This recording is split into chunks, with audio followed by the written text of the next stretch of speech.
अस्सलामुअलैकुम हुज़ूर। वालेकुम सलाम सलमा।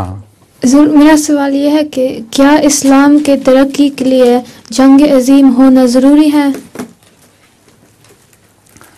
इस्लाम के सारी दुनिया में फैलने के लिए ज़रूरी है कि एक तीसरी जंग हो, और जब तक वो जंग बड़ी बड़ी ताकतों का गुरूर नहीं तोड़ेगी उस वक्त तक इस्लाम नहीं फैल सकता।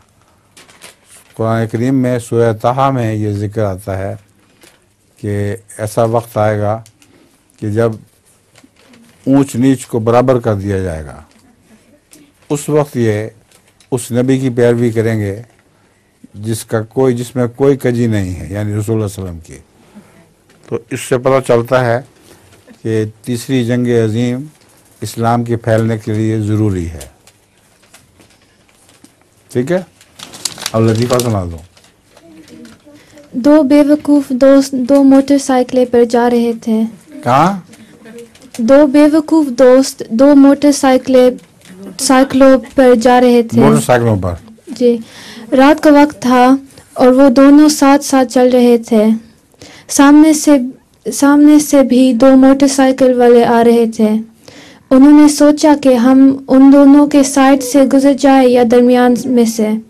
उन्होंने फैसला किया कि वो दोनों के दरमियान में से गुजर जाएंगे, मगर जब वो बिल्कुल करीब पहुंचे तो वो दो मोटरसाइकिलें नहीं बल्कि एक कार निकली। समझ गया। वो एक ट्रक था या एक गाड़ी थी, उसकी दो लाइटें थीं, तो वो समझे थे कि दो मोटरसाइकिल हैं, बीच में से गुजर जाएंगे। ठीक है जी। हाँ, बहुत दर्दनाक हादसा हो गया बेचारों का, और तुम हंस रही हो। हाँ।